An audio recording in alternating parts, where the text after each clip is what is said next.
ছোটবেলাতে আদর্শ বইতে পড়েছিলাম যে মানুষ মানুষের বিপদে ঝাঁপিয়ে পড়ে, যে মানুষ মানুষের বিপদে সাহায্য করে থাকে তাকে নাকি স্বয়ং সৃষ্টিকর্তা সাহায্য করে থাকে। তার বিপদে যদি কোনো মানুষ পাশে না এসে দাঁড়ায় তাহলে নাকি সৃষ্টিকর্তা বিভিন্ন প্রাণীর রূপ ধরে হলেও সে মানুষটাকে সহযোগিতা করে থাকে। কিন্তু যত দিন যাচ্ছে, যত বড় হচ্ছি, ততই ভিন্ন ধর্মী কাজকর্ম বা ভিন্ন ধর্মীয় কিছু চোখে ভেসে উঠতেছে।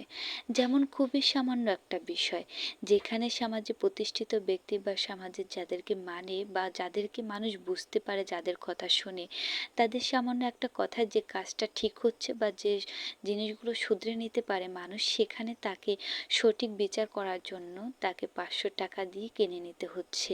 500 টাকার বিনিময়ে সে নিজের ধর্ম, নিজের কর্তব্য বিক্রি করে দিচ্ছে।